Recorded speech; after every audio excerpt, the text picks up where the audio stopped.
Captain Daho Park stood at the viewport of the USS Blackstar, watching the swirling storms of Jupiter. Earth's most advanced warship looked small against the giant planet.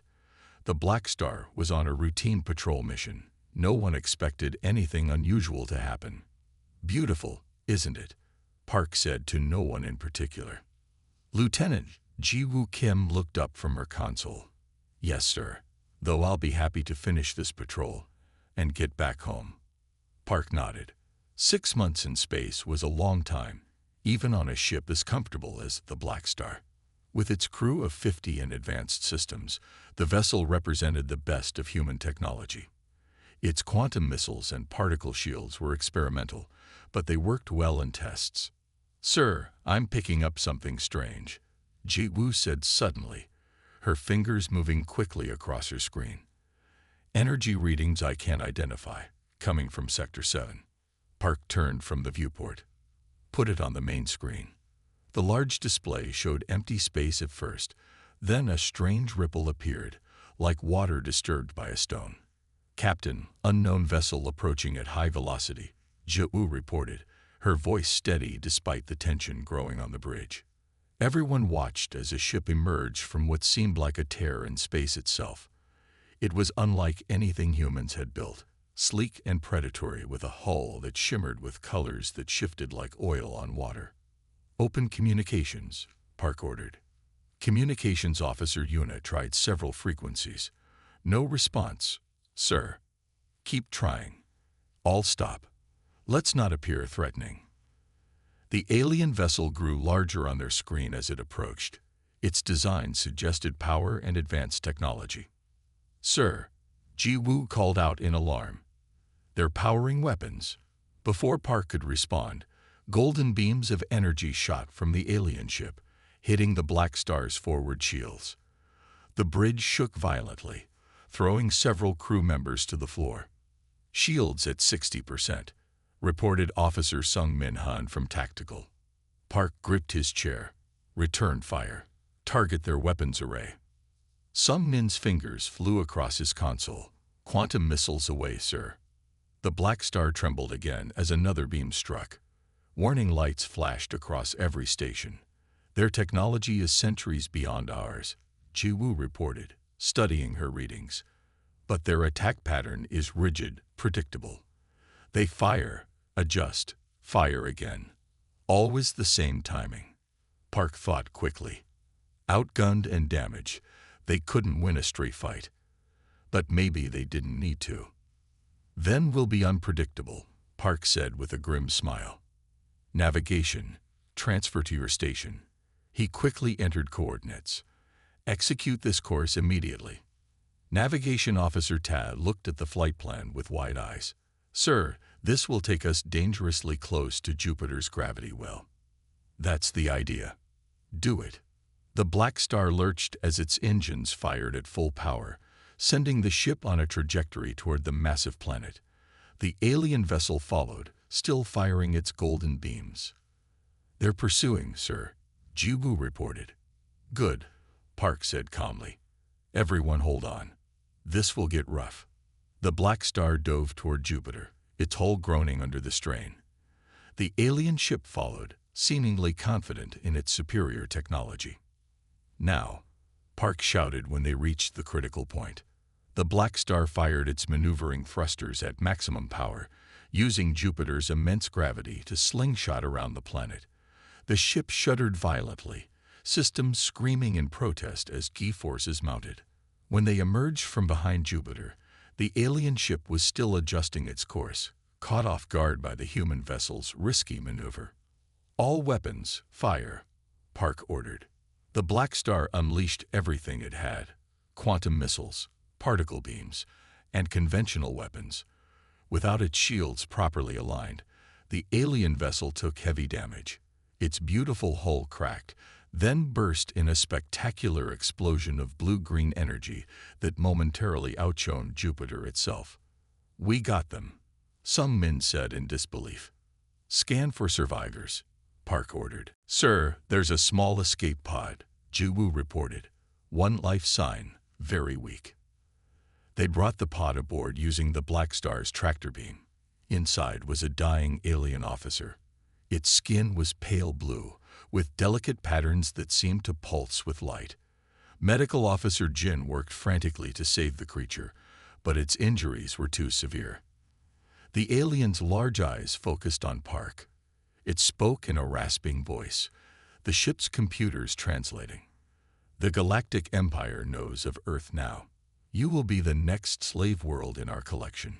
Millions of ships, thousands of worlds already serving. Resistance is futile. With those ominous words, the alien officer died. The bridge crew stood in shocked silence. Get me all the data from that pod, Park ordered finally, and set course for Earth, maximum speed. What are we going to tell them? Ji Woo asked quietly. Park looked at the alien body, then at the debris of its ship still floating outside. The truth, that we're not alone in the universe, that there's a vast empire out there enslaving worlds, and that we just killed one of their ships. He turned to face his crew, determination in his eyes. We need to get back to Earth. This war has just begun. As the Blackstar turned away from Jupiter, its engines glowing bright against the darkness, no one on board realized they had just sparked a conflict that would change the fate of the galaxy. Humanity's first battle against the Galactic Empire was won, but the real test was still to come. 3 weeks after the Blackstar's return, Captain Daeho Park stood before the United Earth Defense Council.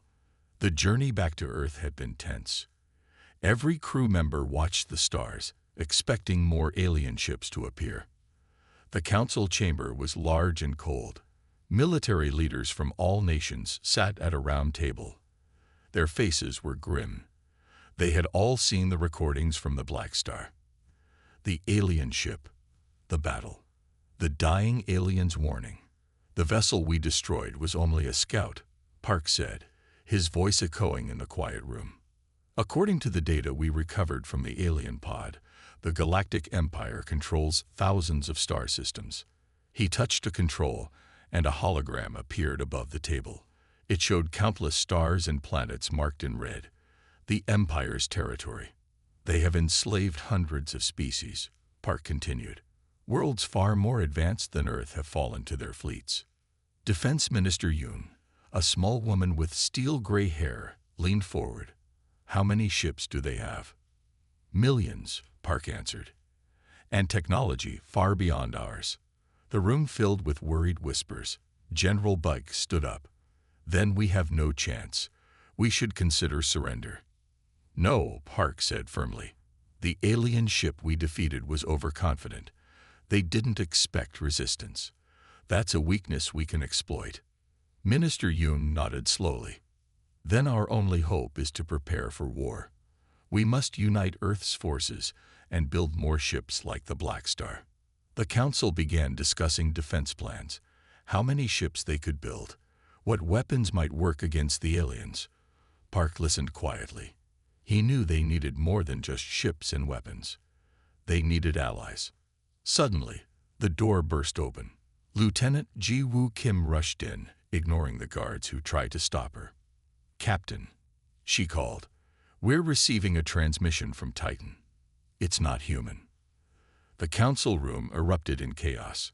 Titan was Saturn's largest moon. No human outpost there had the ability to send signals to Earth. Minister Yoon quickly ordered a secure channel opened.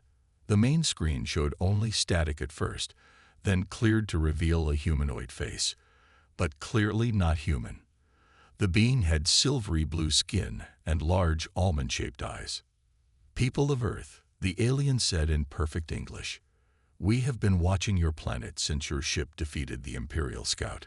We wish to speak with your Captain Park.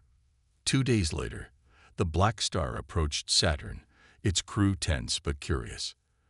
Through the viewport, they could see Titan's orange haze. There were no visible structures on the surface. Are you sure this isn't a trap? Ji Woo asked as they prepared to land. No, Park admitted. But if these aliens wanted to destroy us, they could have done it already. The Blackstar landed at the coordinates they were given. At first, they saw nothing but Titan's rocky landscape. Then, amazingly, the ground itself opened up, revealing the hidden entrance. Park led a small team into the underground facility. The airlock cycled, and they removed their helmets. The air was breathable. Lights guided them to a large chamber where several alien species waited. The silver-blue being who had sent the transmission stepped forward. "Captain Park, I am Commander Ta Jun Lee of the Free Worlds Alliance. We welcome you to our base." Park looked around in wonder. There were at least 6 different species present. Some looked almost human, others were completely different. Beings with multiple limbs, unusual skin colors, and features he had no words for. "The Alliance?" Park asked. "A coalition of species that have been fighting the Empire for centuries," Tai-Jun explained. "We have bases like this one hidden throughout the galaxy. We've been watching Earth for some time, but had no plans to contact you yet. Until we destroyed the Imperial ship," Park guessed. "Precisely." Tai-Jun gestured for them to follow. They walked through the base, passing aliens working on unfamiliar technology. The facility was clearly ancient, with some sections looking like they had been there for centuries. In a large hangar, Tai-Jun showed them Alliance ships. They were sleek and beautiful, clearly more advanced than the Blackstar. "Your vessel," Tai-Jun said, inspecting the Blackstar through a viewport. "Your weapon systems are remarkably primitive, yet you destroyed an Imperial cruiser. Fascinating." "Humans are good at improvising," Park replied simply. Tai-Jun studied Park carefully. "The Empire commands millions of warships across the galaxy. They've crushed civilizations far more advanced than yours." But he paused, his large eyes narrowing. "Perhaps your people possess something we've been lacking." "And what's that?" Ji Woo asked. "The audacity to believe you can win against impossible odds." Park smiled slightly. "It's not audacity. It's survival." Later that day, the Alliance leaders met with Park's team. They shared information about the Empire, its structure, its weaknesses, its leaders. The Alliance had been fighting for centuries, but they were losing. More worlds fell to the Empire every year. "We need fresh ideas," Tai-Jun admitted. "New tactics. Your victory over the scout ship gives us hope." As the meeting concluded, Park made his decision. "Earth will join your alliance. We don't have many ships, but we'll build more. And we'll share our primitive weapons that seem to work so well against Imperial technology." That evening, in a formal ceremony, Earth officially became part of the Free Worlds Alliance. The Blackstar was designated as humanity's first contribution to the interstellar war. As Park signed the treaty, he felt the weight of his decision. He had committed all of humanity to a war against an enemy they barely understood. But looking around at the Alliance members, beings who had been fighting for freedom for centuries, he knew it was the right choice. "The Empire doesn't know what's coming," Ji Woo said quietly beside him. Park nodded. "Let's hope we do." 3 months passed quickly. The U.S. Blackstar floated in Earth orbit, looking quite different from before. Alliance engineers had added new technology to the human vessel. Its hull now had patches of different metals and strange devices attached. Inside, the crew was also different. Half were still human, but the other half were aliens from the Alliance. Captain Daeho Park walked through the ship, nodding to both human and alien crew members.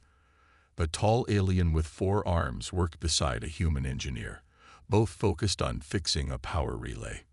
In the medical bay, Dr. Jin was learning about alien biology from a small green Alliance medic. "It's coming together well," Lieutenant Ji Woo Kim said, joining Park in the corridor. "Faster than I expected," Park agreed. "How are the new weapon systems performing?" "The Alliance plasma cannons are fully integrated. Our power grid is handling them better than expected." They entered the bridge, where the mixed crew worked at their stations. The view screen showed Earth below, beautiful and peaceful. Surrounding the planet were 23 ships, Earth's defense fleet. Each had received some Alliance upgrades, though none as extensive as the Blackstar's. "Training exercise in 10 minutes, Park announced. taking his seat. But before the exercise could begin, alarms blared across the bridge. Communications Officer Hai Jin Moon's fingers flew across her console. Imperial fleet detected entering the system, she reported, her voice tight with tension. 17 vessels, approaching Mars orbit. The bridge fell silent. Everyone had trained for this moment, but facing it for real was different. Park took a deep breath. Show me. The screen shifted to show the Imperial ships. They were massive, each one at least twice the size of the Blackstar. Their black hulls absorbed light rather than reflected it, making them look like moving holes in space. Status of Earth's defense fleet, Park asked, turning to his tactical officer. 23 ships in position. Sung Min replied, most with minimal alliance upgrades. Admiral Cho awaits your orders. We're outnumbered and outgunned, Ji Woo observed quietly. Park nodded, but not outmatched. Signal all vessels to implement Battle Plan Hydra. The plan was unusual, something the Alliance advisors had questioned when Park first proposed it, but they had agreed to try it. Earth's defense fleet scattered, breaking into small groups that moved in seemingly random patterns. To Imperial sensors, it would look like confusion or panic. The Blackstar led a small group of 5 ships directly toward the center of the Imperial formation. They think we're making a suicide run, Ji Woo said, watching the enemy ships adjust their formation. Let them think that, Park replied. Status of our shields. Holding at maximum, reported an Alliance officer with crystal-like skin. In the engine room, Chief Engineer Du Hyun Kang worked frantically as systems overloaded around him. The Blackstar was pushing its engines beyond their limits. We can't maintain this power output, he shouted into his communicator. Suddenly, a coolant pipe burst above him, spraying superheated liquid across the compartment. Without hesitation, Kang lunged forward and sealed the breach with his bare hands. He screamed in pain as the coolant burned through his gloves, but he held on until another engineer could apply a proper seal. Coolant leak contained, Kang reported, his voice shaking as medics rushed to treat his severely burned hands. Weapons have full power. On the bridge, Park watched as the Imperial fleet broke its tight formation to engage the scattered Earth ships. Each Imperial captain followed their training, pursuing what they saw as easy targets. They're taking the bait, Park said. All ships, execute Phase 2. Across the solar system, Earth's vessels suddenly reversed course.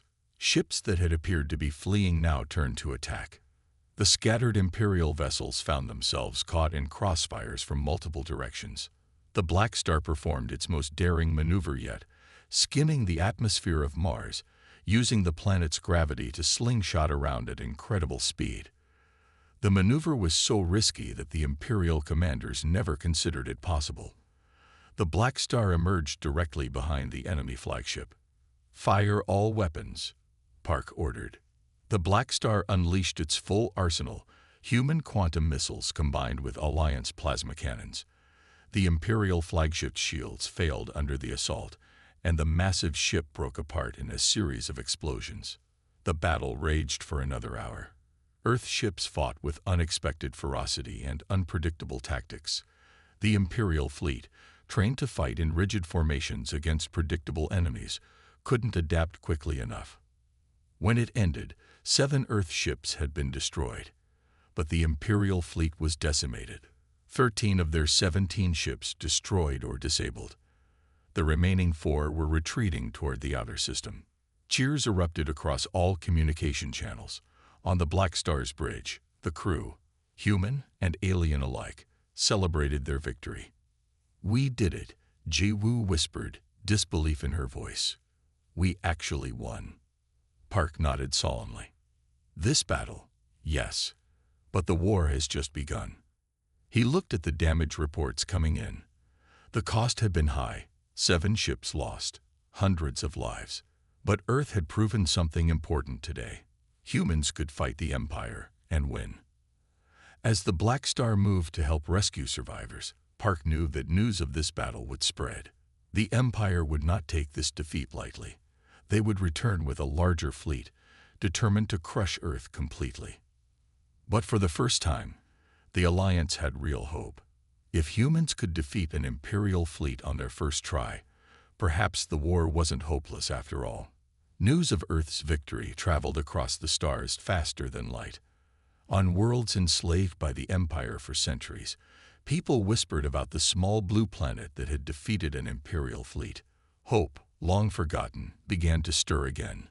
On the Imperial throne world, with its 3 suns and endless cities, Empress Juncio sat on her crystal throne.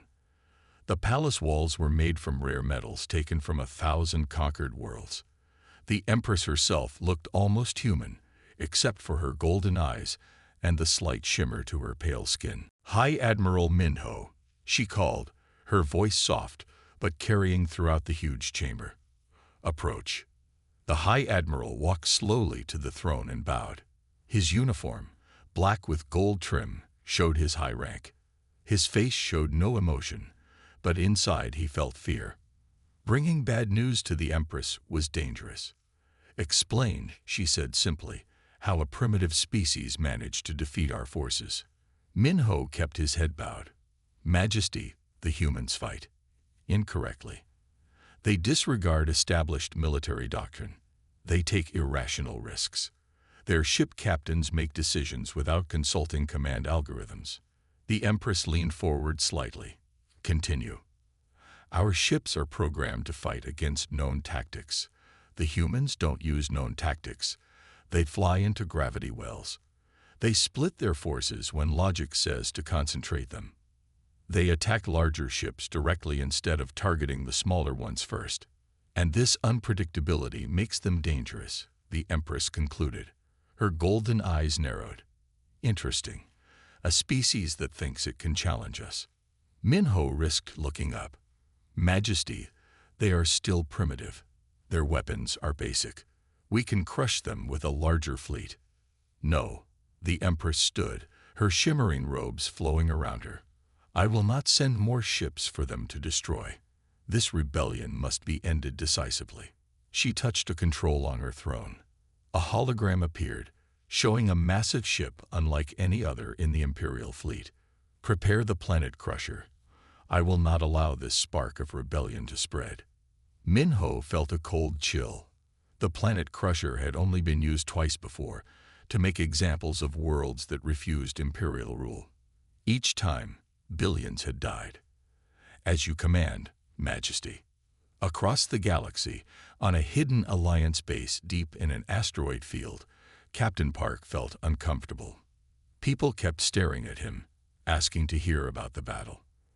Alliance species he'd never seen before wanted to meet the human who defeated the Empire. I didn't defeat the Empire, he told Jiwoo as they walked to the command center. We won one battle. One more than anyone else has won in decades, she replied.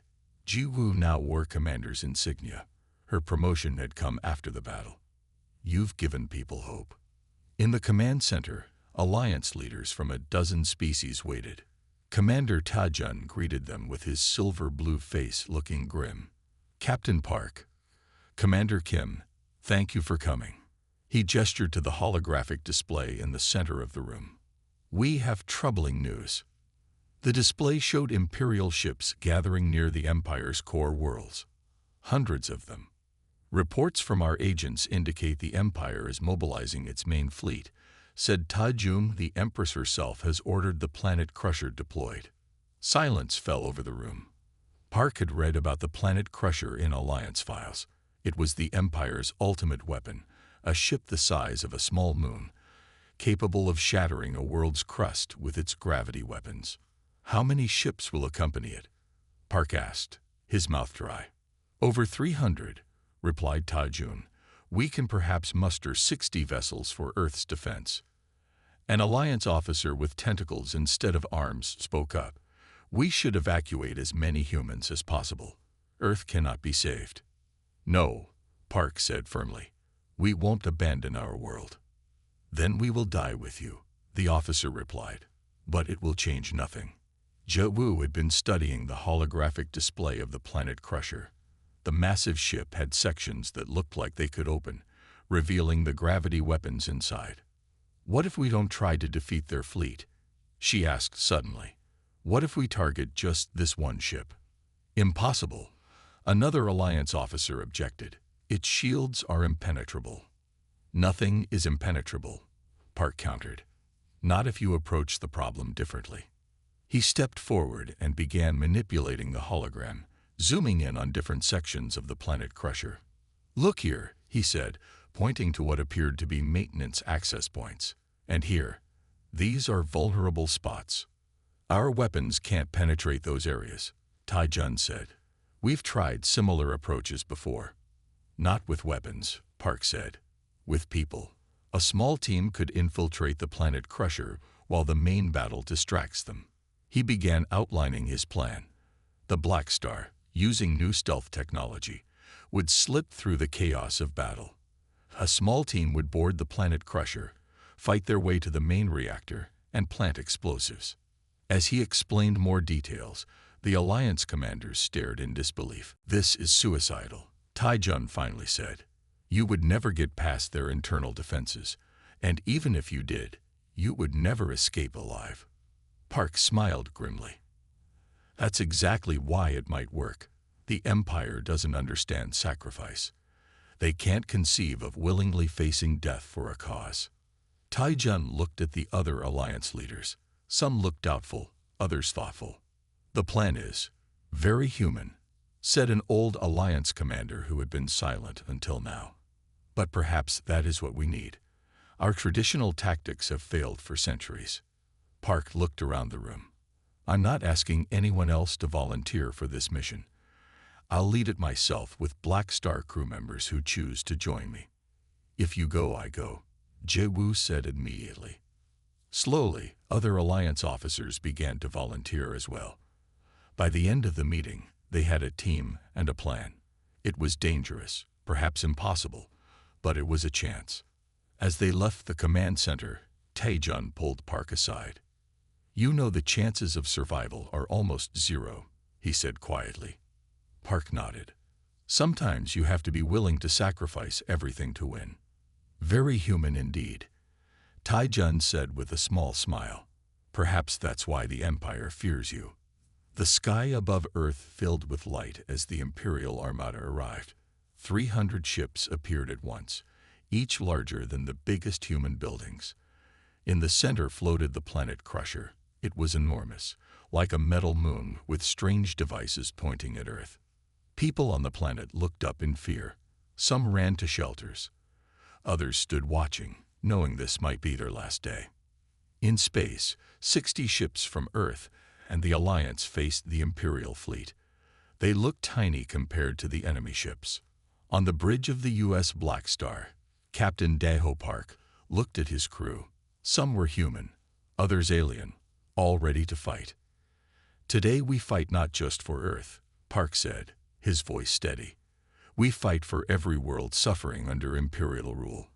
Whatever happens, remember that freedom is worth any price." The crew nodded. They all knew the plan. They all knew the risks. The battle began with bright flashes of weapons fire. Earth ships attacked aggressively, moving in ways that confused the Imperial commanders. It looked like the humans were being reckless, throwing their ships against a stronger enemy. But this was all part of the plan. The real mission was already starting. The Blackstar did not join the main battle. With Commander Ji-woo Kim now in command, it moved quietly away from the fighting. The ship had been fitted with new Alliance technology that made it almost invisible to Imperial sensors. "Maintain position behind our sensor blind spot," Ji-woo ordered as enemy fire blazed around them. "Prepare to drop infiltration team on my mark." Park and his team waited in the airlock. There were 12 of them. 6 humans and 6 Alliance members. Each carried special weapons and explosives. "Remember the plan," Park said.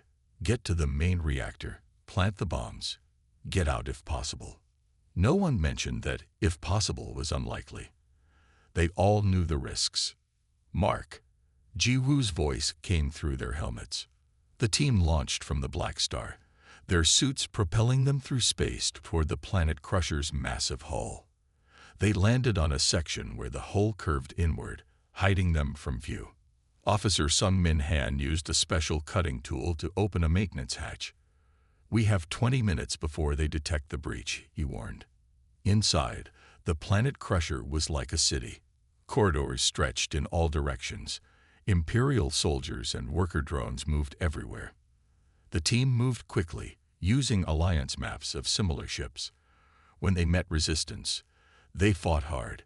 An Imperial patrol found them on level 6. 3 team members died holding them off. On level 12, security drones attacked. 4 more team members fell, but they destroyed the drones. By the time they reached the main reactor chamber on level 20, only Park, Sung Min, and Alliance engineer Yujin remained. Yujin was wounded, blue blood seeping through his silver uniform. The reactor was enormous, a pillar of energy stretching up and down beyond sight. Around it were control stations and power conduits. "Plant the explosives here, here, and here," Yujin said, pointing to key areas. "It will cause a chain reaction." They worked quickly, placing their remaining bombs. Just as they finished, doors slid open. Imperial High Admiral Minho walked in with a squadron of guards. "Freeze!" the guards shouted, weapons aimed. Park slowly raised his hands. Sung Min and Yujin did the same. The High Admiral walked forward, looking curious. He was tall and thin with the same golden eyes as the Empress. He seemed more interested than angry. "I don't understand," Minho said, studying Park. "Our algorithms calculated a 0% chance of success for your mission. Why sacrifice yourselves for such futility?" Park met his gaze calmly. In his hand, hidden from view, he held the detonator. "That's why you'll lose this war," Park replied. "Some things can't be calculated." He pressed the button. The explosives detonated with blinding light. The guards fired, but too late. The explosions cascaded through the power conduits, exactly as Yujin had planned. The ship's alarms screamed. The floor shook. Minho's face showed shock as he realized what was happening.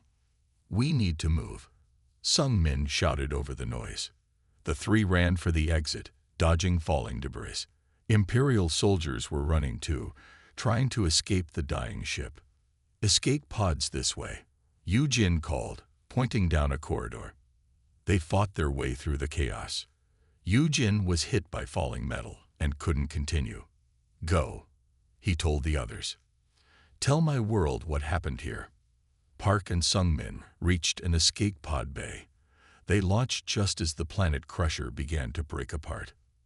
From the Blackstar's bridge, Ji Woo watched in horror. The planet crusher was exploding from within, huge sections tearing away. "Any sign of the captain's team?" she demanded. Officer Haijin worked frantically at her console. 1 pod ejected. Life signs detected. The destruction of the planet crusher sent shockwaves through the Imperial fleet. Their ultimate weapon, their invincible ship, was breaking apart. More importantly, High Admiral Minho was gone. Without him, the fleet commanders didn't know what to do. Some Imperial ships tried to continue fighting. Others began to retreat. Some collided in the confusion. The Alliance forces seized the moment. They pressed their attack, focusing on the disorganized enemy ships. 3 hours later, it was over. The Imperial fleet was gone. Some destroyed, most fled. Earth was saved. In the medical bay of the Blackstar, Captain Park lay recovering from his injuries. Commander Jiwoo sat beside him. "The Alliance reports rebellions breaking out across 12 Imperial systems," she told him. "Your plan worked better than anyone imagined." Park smiled weakly. "The Empire has ruled through fear for too long. Sometimes all people need is proof that the oppressor can bleed." Over the next weeks, news spread across the galaxy. Humans had done the impossible. They had destroyed the planet crusher. They had defeated the Imperial fleet. The Empress herself had gone into hiding. On world after world, people rose up against their Imperial masters.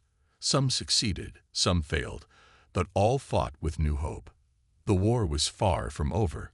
The Empire still controlled thousands of worlds, but for the first time in 1,000 years, the Empire was afraid. In the darkness of space, the USS Blackstar continued its mission. Captain Park stood on the bridge, looking at the stars. So many worlds still needed freedom. So many battles still to fight. But the Empire's doom had begun. The end